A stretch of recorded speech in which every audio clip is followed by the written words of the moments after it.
Good evening, buenas noches, and thank you for tuning in. On behalf of Mitchell Kaplan, Miami Book Fair, and all of us at Books and Books in Miami and Key West, Florida, I welcome you to a virtual evening with Glenn Frankel to discuss Shooting Midnight Cowboy, Art, Sex, Loneliness, Liberation, and the Making of a Dark Classic, published by Farrar, Straus, and Giroux. Glenn Frankel worked for many years at the Washington Post, winning a Pulitzer Prize in 1989. He has taught journalism at Stanford University and the University of Texas at Austin, where he directed the School of Journalism. He has won the National Jewish Book Award, was a finalist for the Los Angeles Times Book Prize, and is a Motion Picture Academy Film Scholar. He's the best-selling author of The Searchers and High Noon and lives in Arlington, Virginia. To moderate tonight's conversation, we're joined by Arlo Haskell. Arlo is an award-winning writer, literary organizer, and publisher who lives with his family in Key West, Florida, where he is the executive director of the Key West Literary Seminar. In 2019, he was named Poet Laureate of Key West by the Key West City Commission. He's the author of The Jews of Key West, Smugglers, Cigar Makers, and Revolutionaries, 1823 to 1969, which received the 2017 Florida Book Award, and of the poetry collections Foolproof and Joker. Throughout this evening's broadcast, you're invited to pose questions by clicking the Ask a Question button at the bottom of the screen. And you can order your copy of Shooting Midnight Cowboy from Books and Books below by pressing the green button. We appreciate each and every order and the generous donations from viewers everywhere. And now, without further ado, I would like to bring our guests to the virtual stage. Hello. Hello. Hi there. All right. Good evening, Glenn. How are you? Good evening, Arlo. I'm fine. I'm not in Key West, unfortunately, where I would love to be right now, but I'm in my attic in Arlington, Virginia, where I've been hiding out for approximately a year and a month. Right. But happy to be with you again. Yeah, it's great to see you too. And last time I saw you, you were in Key West, and you were working on this fascinating book, which I have in the window here, Shooting Midnight Cowboy. And so really, I wondered if we could just kind of start where we left off when we were talking about the book back in Key West a couple or 3 years ago, and maybe ask you a little bit about your process and how you got from there to here. So I think maybe for those who don't know that much about James Leo Herlihy, author of Midnight Cowboy, can you tell us why you were in Key West and what that visit meant for this book? Well, James Leo Herlihy is the novelist who wrote Midnight Cowboy, of course. And sadly, he's a rather forgotten figure now. But one of that sort of post-World War II generation of novelists, playwrights. He also was an actor, a performer. He comes from Detroit. He's from a lower middle class, working class background. Barely makes his way through high school. He's young. He's a very handsome young guy, tall, dark-haired, a lot of charisma, deep voice, very smooth. He's also gay, and that's something he comes to realize very, very early in his post-adolescence, and something he's comfortable with, but which he has to hide from everyone around him, including his fairly conservative Catholic family, the Catholic schools that he attends before going to public school. All this is in the closet, if you will, deep down and hidden. So Jim escapes, as you can imagine, wants to escape Detroit as soon as he can. He joins the Navy toward the end of World War II, doesn't serve abroad, but comes back from that and qualifies for the GI Bill. The thing about Jim, from earliest days, he wants to be a writer with a capital W. He wants to be an artist. He's got these great aspirations, but very hard to see his way clear as to how he's going to get from, working class Detroit to the stage in New York or to having successful novels. He goes to Black Mountain College for a year or a little more in North Carolina, this experimental art school, again, paid for by the GI Bill. Kind of discouraged while he's there and eventually leaves. But before he leaves, he has one sort of epiphany. A woman named Anais Nin comes down to talk to the students there about her new novel. Eventually, in the 60s, Anais Nin becomes this enormously successful publisher. Her diaries, her erotic diaries are published. She becomes something of a feminist icon in the late 60s and early 70s, and everybody knows who she is. And rather late in her life, she has this enormous success. But back in the 1940s, she was just another struggling author with very few friends. She felt that as a woman, she was overlooked and had, it was twice as difficult for her to make any progress in the male-dominated literary world of New York that she aspired to. But she comes down and, she looks like an artist with a capital A. I mean, she wears dainty little clothes. Her makeup has an oriental touch to it, her little slippers. And she takes an interest in this handsome young guy who wants to be a novelist. And they spend several hours together. I think she's smitten by him, not only by his spirited dialogue, but also by his good looks. He's fascinated by her. It's not sexual for him, but she represents everything he wants to be. And it's interesting because they end up sort of encouraging each other. It's a brief meeting, as I say, a few hours on a weekend, but he's inspired by her. And when he leaves Black Mountain College and eventually ends up at the Pasadena Playhouse in Los Angeles, trying to learn not only acting, but also playwriting, she comes out there actually to visit one of the two men that she was, eventually married to in a very complicated and confusing relationship. She visits him when she's out there. He's working at a local bookstore. They keep up letter writing. She's very encouraging, and this is what he wants. And eventually, he gets bored out at Pasadena the theater and ends up coming to New York with her encouragement. And she helps set him up. First of all, living in the apartment with her New York husband for a time after he's broken his leg and needs some care. But also, she plugs him into the arts world a bit.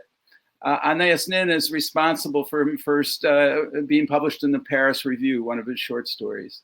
So Jim ends up in New York in the early 50s, a time when New York is just the capital of the world, as one person put it, in the post-World War II era. Young people are flocking there to sort of find themselves, to practice their art, to try to make it in New York, because that's the place. And Jim hooks on with the sort of gay, at the periphery of the sort of gay literary and theater community in New York. Again, a handsome, charismatic young guy, makes friends easily, acquires a very steady boyfriend who eventually he moves in with, named Dick Duane, who is a name that's, I think, familiar to some of our Key West folks, because Dick is begins as a nightclub singer with a 3-octave range and a very handsome young guy as well. And these two guys hit it off. And Dick is the one who actually introduces him to Tennessee Williams, the playwright. And Dick, who's begun to go to Key West himself, invites Jim to come down. And Jim, on his inevitable Greyhound bus, makes his way to Florida. And so that's the link. He's New York inspires him in many ways, and it's a place where Midnight Cowboy is set, but it's also a hard place for Jim. The other thing about Jim is he suffers from a lifelong version of depression, sort of self-analyzed. He's up and he's down, and writing, as you know, Arlo, and I know, can be a pretty lonely business. And so sometimes Jim's very enthusiastic and very happy with how things are going. He gets a play on Broadway for 6 months called Blue Denim. That's then made into a reasonably successful movie. His first published novel, All Fall Down, which incidentally has a Key West scene in it, is pretty successful, critically well reviewed, and also made into a movie. So he's having a pretty good career, if you will, for a guy starting out. But at the same time, it's difficult for him, and he's constantly going up and down. And eventually New York becomes too much, and he begins to find a more tranquil life among the artists in Key West. And he real estate's a lot cheaper down there than it is in Manhattan. So eventually he buys a couple of little places, ends up himself on Baker's Lane, not far from the library and not far from your offices at the Key West Literary Seminar. And Key West is a place where he writes a lot of Midnight Cowboy. So even though it's not set there, that's where he gets a lot of the work done. Has a small circle of very good friends, some handsome young men, like the names that have been lost a little bit now, like Evan Rhodes, who's also a playwright, Jim Kirkwood, who's the writer of the book of A Chorus Line. And, these are all young guys who have a great time in Key West and who challenge each other in a lot of ways. So that's Jim. Was he in Key West?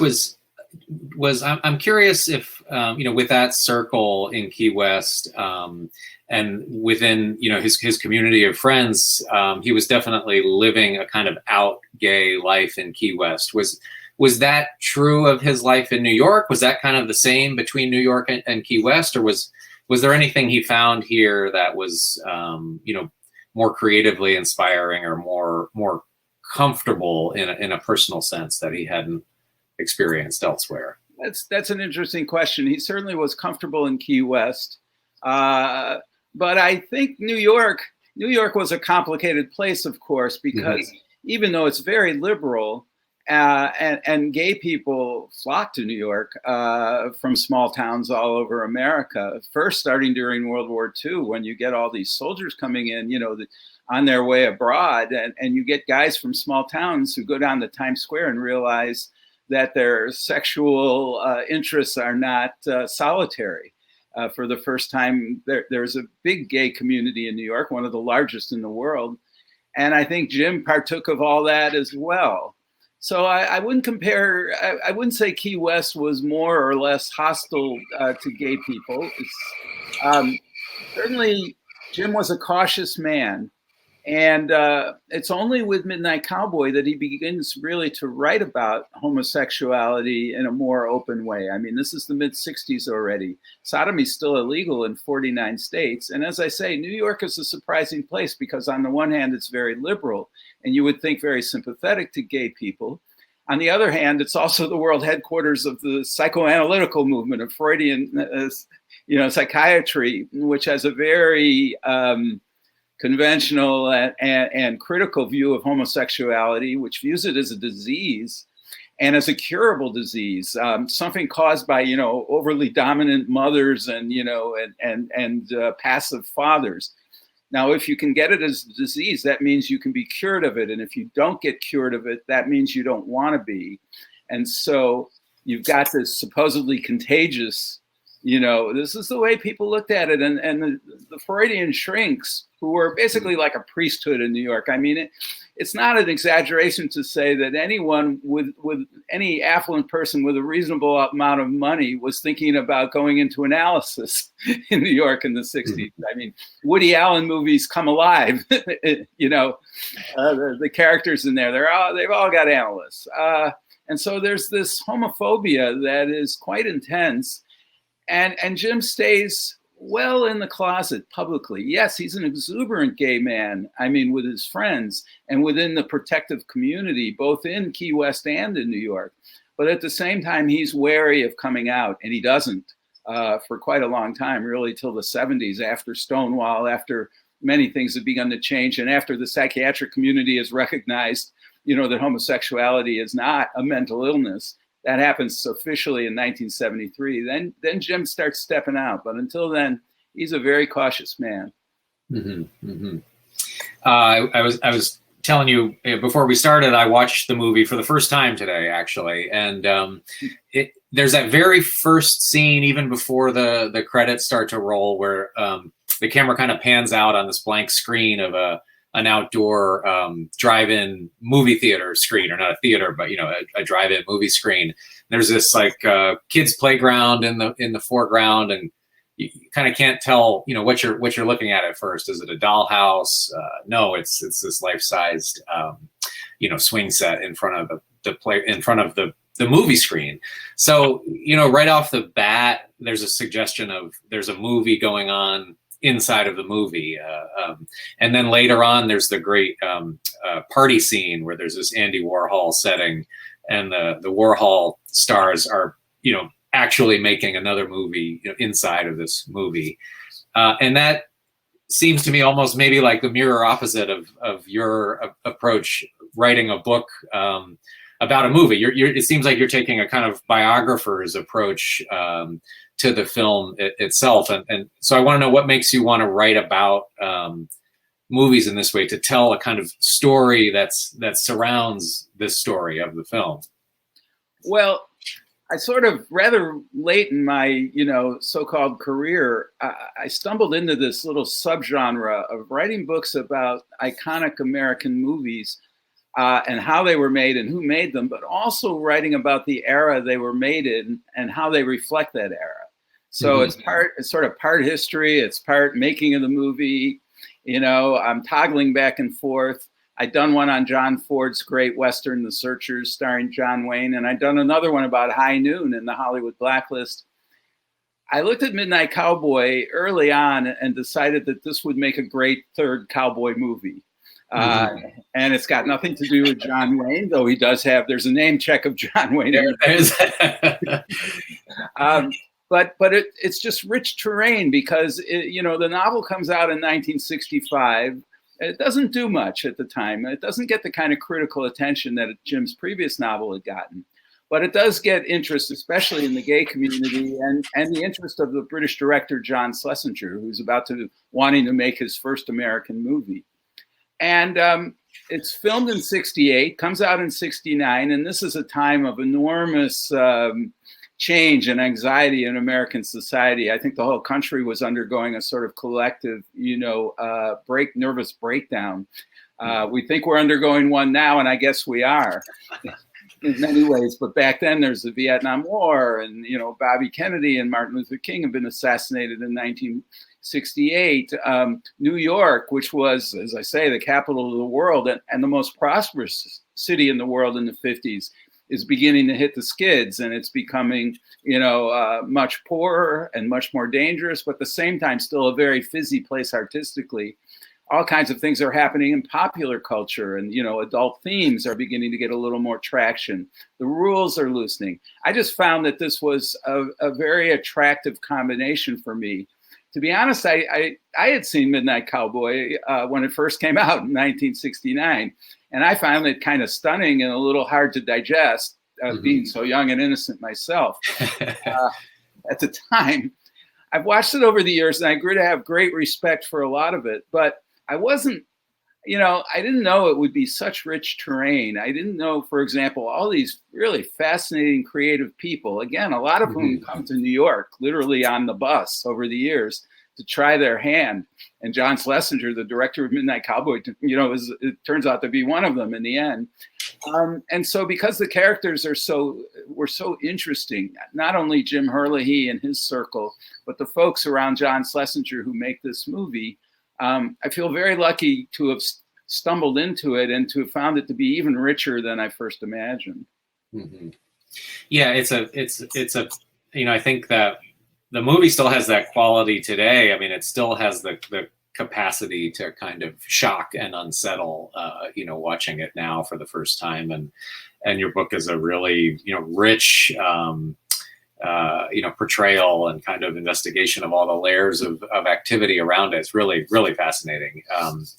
Tell me a little bit about the director, John Schlesinger, so his career started in London, right? And then he moved to Hollywood with this movie, I think. So what was happening in London filmmaking at the time, and what did it mean for him to, move across the pond for him as well as for, filmmaking at that moment on both sides of the Atlantic?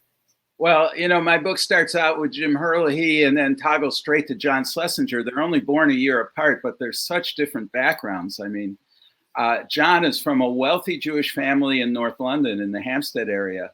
And he grows up with surrounded by culture. His parents are very sophisticated people who know that he's gay and are not overly concerned about that. They're more worried about John's future because he seems like something of a feckless guy who's scared of the dark and very insecure. And I don't think they help make him more secure.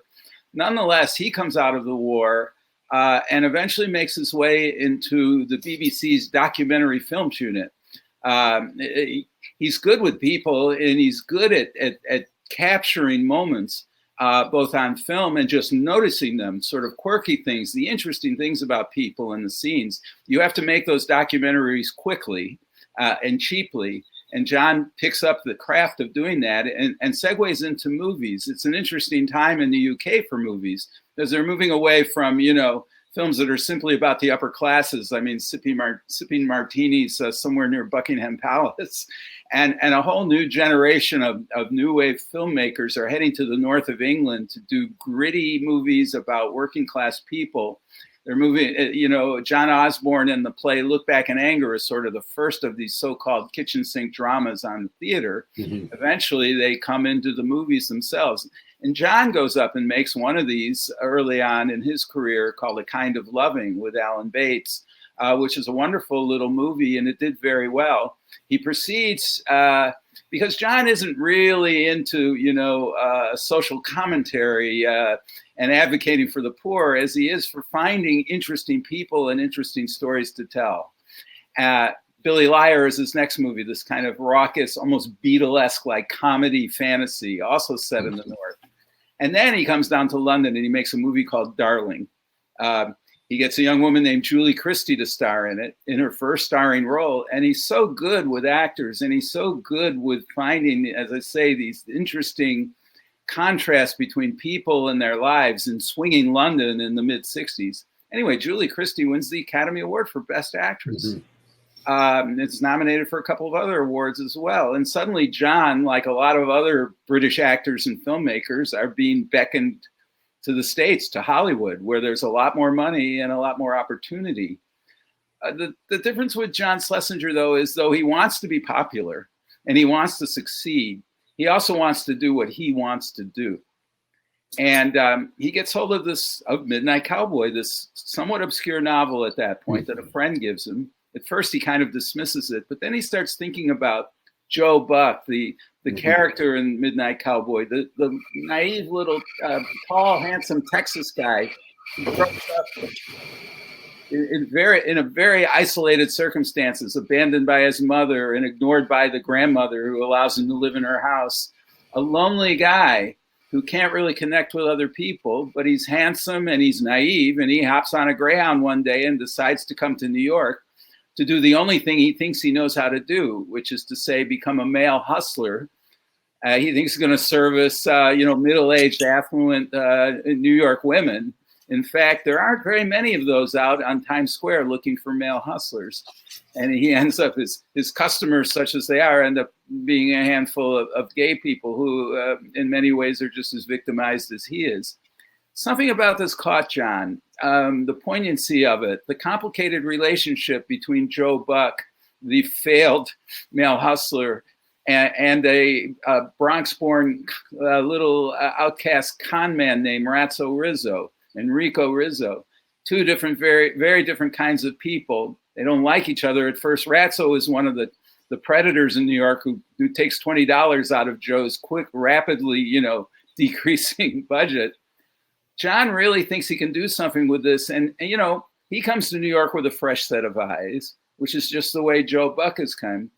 He's struggling, John, to really do the things he's aspiring for. He knows failure. He makes a movie before he gets to New York called Far From the Madding Crowd, also with Julie Christie, and he thinks it's going to be a big hit, one of these Thomas Hardy epics in living color and all of that, and it flops. So by the time he gets to New York, the Hollywood guys are much less interested in him.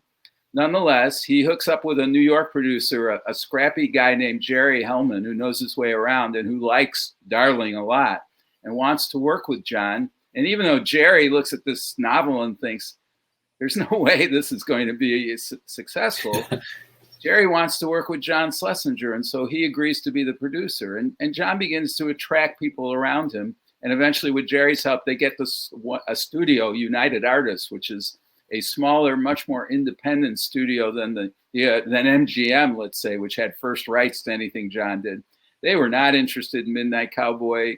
They thought, well, maybe if we can get Elvis Presley to play the cowboy and we put some of Elvis's songs in it, and maybe Sammy Davis Jr. could make a good Ratso Rizzo and we'll have music. I mean, John heard these ideas and he was, he was appalled. As I say, John wanted to succeed. He wanted to make popular movies, but he also really wanted to do what he wanted to do. And he saw New York as a target of opportunity, and Jim Herlihy's novel is the way to go. And he was bound and determined to do it. So there we go. Yeah. So passing over Sammy Davis Jr., he ends up casting Dustin Hoffman to play Ratso Rizzo. And Hoffman at the time was a leading man, really, and this was a supporting role. Tell me about how that came about, what Hoffman was looking to get out of it, and what his reaction to the film was. Well, you have to remember, Hoffman is a guy who's been in New York for a decade, trying to become a great stage actor. He's 5'6". He looks Jewish. I can say that because, I'm 5'6" and I look Jewish. He's nobody's idea of a movie star, including his own. But this is the 60s, man. Things are changing. Movies are getting a little more experimental. The old genres are beginning to lose interest. And baby boomers like my generation are coming along, and we're going to the movies, and we're looking for new, exciting stuff. And Mike Nichols, looking to do something different, decides to cast Dustin Hoffman as the lead in The Graduate. And it not only turns out to be an enormously risky thing to do, but an enormously successful thing, because Hoffman is well trained as an actor, and he's terrific in The Graduate. And The Graduate makes a fortune, and it's the first sort of generation gap movie. It's part comedy, it's part satire. And Dustin Hoffman suddenly is a big movie star. And not only that, he's a bit of a counterculture icon, because he's different. He doesn't look like Cary Grant or Robert Redford or any of the folks who should have been cast in The Graduate. And yet there he is. And so he comes back to New York. He wants to show, being the contrarian fellow he is, that he can act, that it's not just, he not only can play this white bread college grad who things happen to, but he can do other things as well. John Schlesinger doesn't believe him at first. I mean, John Schlesinger watches The Graduate and says, I don't want this kid in my movie. For one thing, I don't want some new movie star messing around. I create movie stars. I don't want to have to hire one. Especially, this guy's going to be hard to deal with. Hoffman really wants the part, and it offends his pride that Schlesinger isn't interested in him. But he compels Schlesinger to meet with him. And they meet at the Automat near Times Square, and Hoffman's wearing a dirty raincoat, and he insists on meeting at midnight. And he's got the limp of Ratso Rizzo from the novel, and he hasn't shaved in 3 days. And he drags Schlesinger all over Times Square after midnight until about 5 a.m. Schlesinger finally surrenders and says, okay, I can see you fit in here. You got the job. So that's Ratso Rizzo, but they need a Joe Buck. And, Schlesinger, again, looking at the novel, sees Joe Buck as a tall, handsome guy, a Texas kind of guy with an accent. And he's looking at actors like that, and he decides he likes a guy named Michael Sarrazin, a very handsome young actor.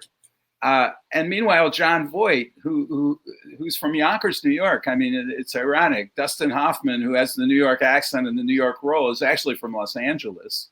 John Voight is from Yonkers, just up the block, really, from New York City, and has a very thick sort of regional accent. Well, he's cast ultimately as the Texan, and he's also been trained in theater. He really wants this part. Schlesinger doesn't want him at first, but eventually Sarrazin is going to cost too much money. A lot of things come to pass.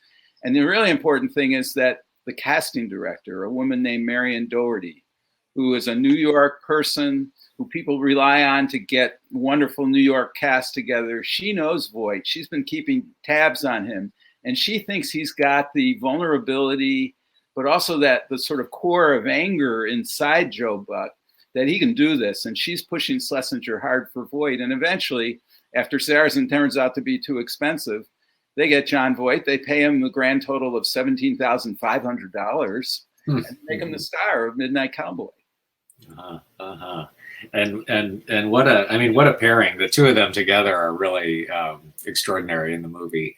I'm going to play moderator for a minute and just tell our audience that, in a couple of minutes here, we'd love to take any questions you have. So you should see a chat feature at the bottom of your screen. And if you just type in your questions, we'll work those into the conversation as we keep going.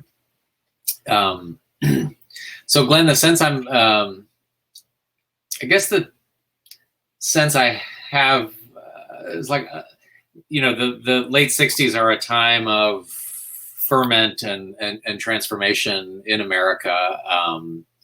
And I think this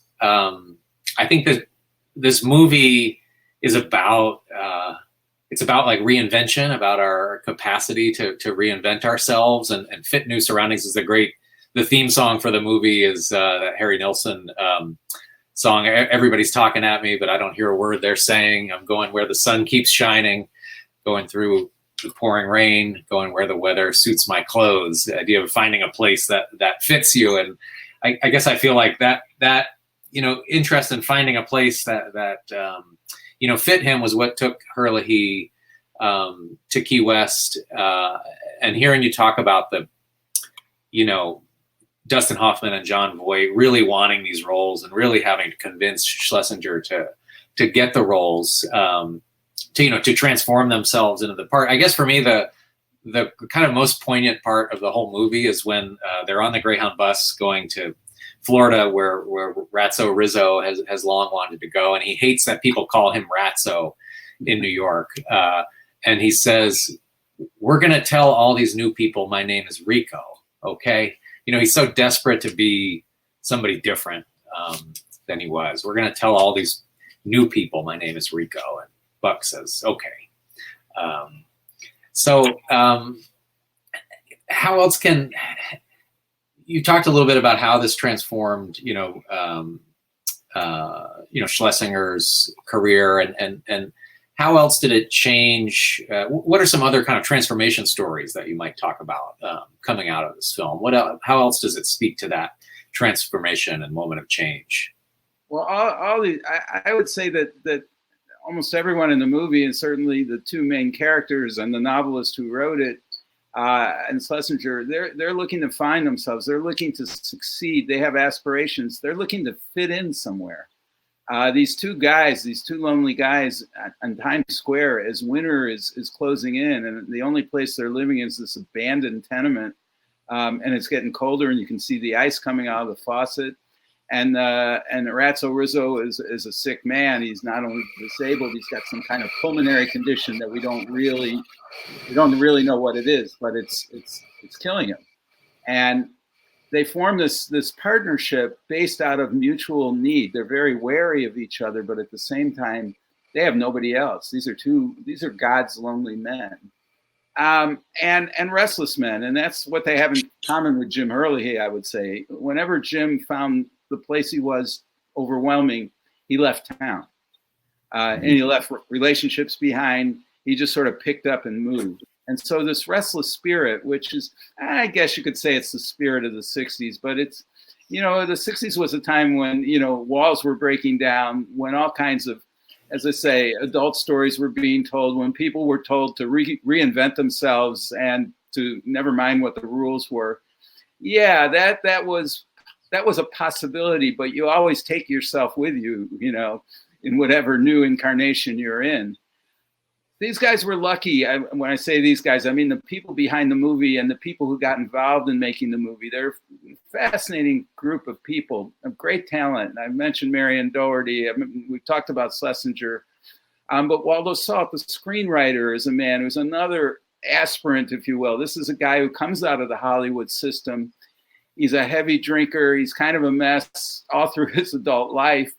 He's a great screenwriter, though, until the Red Scare in the late 40s and early 50s, when Waldo, who had been an active member of the American Communist Party, refuses to cooperate with the hunt for communists in America, and loses his job and is blacklisted, can't work, comes to New York with his family, finds he can't outrun the blacklist. They're poverty stricken at times. He's a mess at times.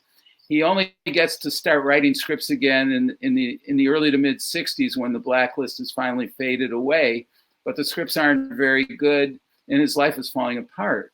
And through a variety of fortunate accidents, they need a scriptwriter, Jerry Hellman and John Schlesinger, and Waldo's loyal agent, a guy named George Leto, says, read what this guy's done. He's got a draft of something Waldo's worked on. This is the guy you're looking for to help straighten out, to turn this novel into a real screenplay. And Waldo reads the novel and he reads a failed screenplay and he gives them a memo about what he wants to do, and it matches up very well. And so there he is. They write the screenplay. It takes a long time. They're infuriated by Waldo at times because if he's not drinking, he's smoking a lot of dope. That's becoming his new, drug of choice during this time period. And he has got great ideas, but he never seems to give them any pages. Well, eventually they drag it out of him. And he's there every day on the set. He's with this talented group of people, Voight and Hoffman, who really are extraordinary in this movie. And Schlesinger very intelligently does 2 to 3 weeks of rehearsals before they start shooting. And Voight and Hoffman are in there every day improvising with each other, sort of rounding out their characters. Waldo's taping some of this and writing it down, and with Schlesinger building some of it into the script. You've got these great supporting actors who Marion Doherty is lined up, like a woman named Sylvia Miles, who, I don't know if you remember, she gets 6 minutes near the beginning of the movie. Yeah. She's the first woman, older woman that Joe Buck attempts to bed. He thinks they have a little tryst in her penthouse apartment, and he thinks he's going to ask her for $20. But actually, she's an aging hooker, and she's got him out of $20. I mean, there's your New York moment. And that's that sort of, it's comic. I mean, it's very funny. There's a lot of humor in Joe Buck's plight, this naive country mouse coming to the big city. But there's also a lot of predatory behavior going on. And Sylvia Miles was so good in that 6 minutes that she was nominated for Best Supporting Actress. So you've got these enormous talents. You got a new, and all of them are looking to prove themselves, if you will. A lot of them are in somewhat desperate straits. Even Jerry Hellman, the producer, he's coming off a flop. His marriage is breaking up. His wife's decided she's had enough of his womanizing, and she takes the 2 kids and has gone back to New York, and he's stuck out in LA. All these people have something to prove. And, the great thing about Midnight Cowboy, and the great thing about talking to the ones who are still with us and talking to the loved ones of the ones who have passed away, is that they all found this to be an amazing experience, and they all knew that they were bringing their real talents, their A game to it, and it influenced all of their careers, Waldo's as well. And they're all the ones who are still around. They're very, very proud of what they did. Perfect.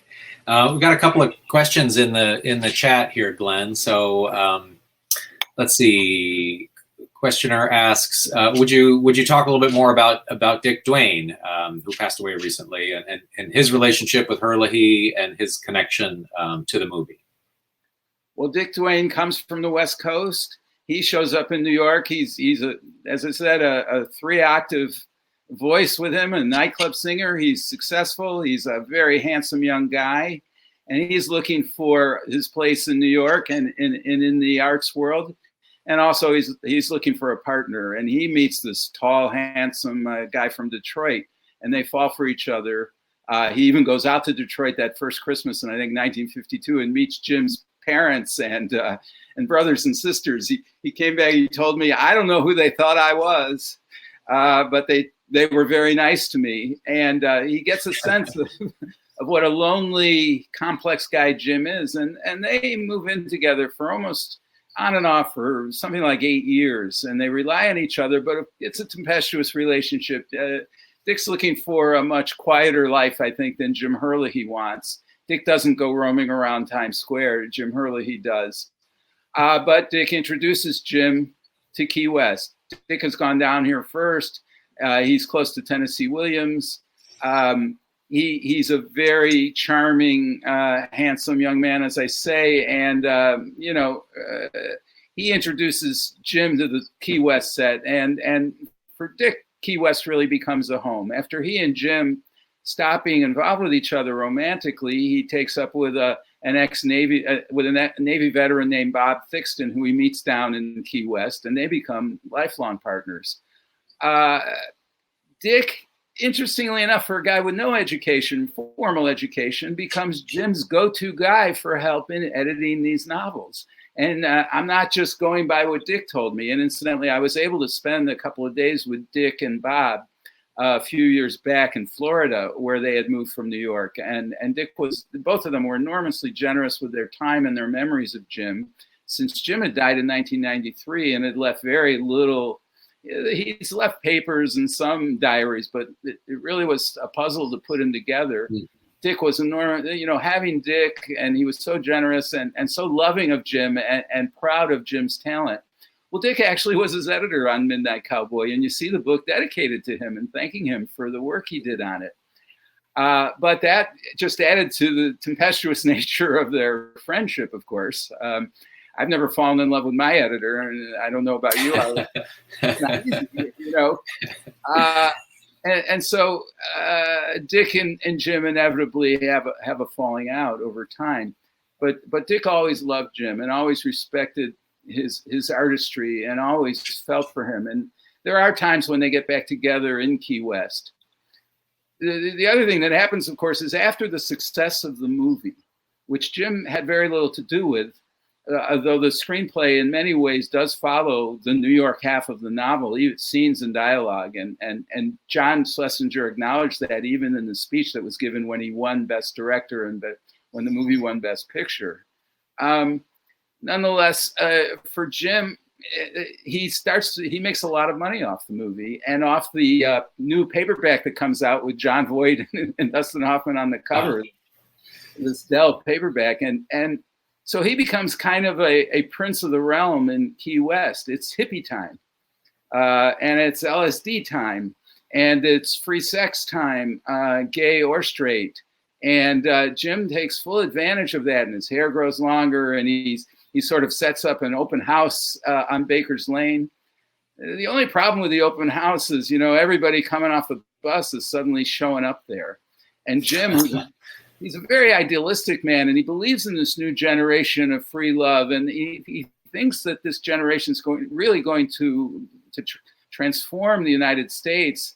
And he writes an essay about this even. And his third book is about the hippie movement, though. Again, it's set in New York, not in Key West. Anyway, eventually he sours not so much on the idealism of all this, but on the people. Because, it's hard to get people to clean up after them. They put the wrong forks in the wrong drawers when they use forks at all. They're constantly people with the drug of choice. The cops are showing up sometimes to complain. The neighbors don't like it. And Jim gets tired of it, and he's tired of being a famous guy because suddenly everybody wants a piece of Jim, and they want a piece of that, $500,000 to $1 million that he's suddenly, has acquired. And so again, he does what he always does. He blows town, and he doesn't tell a lot of people. But by 1973, Jim's moved to LA. He's changed his name for a while in order to escape everything that's happened because he can't really handle it. And this is a point where Jim is not writing anymore. Jim, a guy who'd always found writing painful, begins to back away. So Dick is not in his life after that. But Dick's memories of him are again, very fond. Dick himself, I found to be an enormously empathetic character. Who eventually he and Bob go into the literary agency business and the publishing business. He acquires a whole new career from this, and he's a lovely man. He passed away a few months ago after a long illness, and I just feel very fortunate that I was able to spend time with both these guys before Dick passed. I talked to Bob Thixton last week, and he was reading the book and enjoying it. So it was nice to chat with him about it a little bit. Another a question in the chat here. Someone says, I'd love to hear you talk more about All Fall Down, the novel and the movie, which I guess, gave Herlihy some experience in movie making a little bit. So can you talk about that? Yeah, I mean, All Fall Down is the closest thing we're going to get to an autobiographical novel by Jim, because it too is set in a small town, I think in Ohio, but that's where his family had lived at one point. It's got an alcoholic father in it, which is very much like Jim's alcoholic father, and a mother who has aspirations to be an actress or a singer, like Jim's mother did. It's got a charismatic older brother, unfortunately called Barry in the novel. It's kind of a bad, I'm afraid I wrote sort of a bad Tennessee Williams character. But an interesting guy, someone who escapes this rather suffocating environment from home and goes out, but who has a thing about women. I mean, he loves them and he hates them, and he beats some of them up, and he treats them badly. He inevitably does. And he's got an admiring younger brother who really is modeled after Jim, who's aspiring to be a writer, who heads down to Key West to sort of bail his brother out of jail at one point, unsuccessfully. So it really reflects the real world that Jim knew. It's exaggerated in many ways. But it's a pretty good novel and got pretty good reviews. Well, Hollywood gets their hands on it. I mean, we're in and William Inge, the playwright, the guy who writes Picnic and a number of other well-known plays, and who's just written the screenplay for Splendor in the Grass, a movie that Elia Kazan makes with a young pair of young actors, Natalie Wood and Warren Beatty. And I believe this was Warren Beatty's first movie role. It was certainly his first starring role. Well, William Inge comes along and is hired to make All Fall Down into a movie. And it's directed by a young guy named John Frankenheimer, who goes on to make many excellent movies through the 50s and 60s, or 60s and 70s even. Warren Beatty stars as Barry, this wild, in the end, predatory and violent young man, the older brother. Eva Marie Saint is a friend of the family, is an attractive young woman, older woman, whom Barry romances and seduces, and who becomes pregnant. And of course, his reaction to that is not what she's hoping for. And she dies in a car accident that may well have been a suicide. We don't know. The younger brother, who's also in love with the Eva Marie Saint character, begins to understand who his older brother really is. The problem with the movie, it's kind of one of those Playhouse 90 type, melodramas, and it never really quite rises above melodrama. Jim blamed Warren Beatty, who he felt, really loused up the movie. He makes you hate, you hate Barry, the character. You don't see any of the charm. We'll leave that to Jim and Warren to figure out.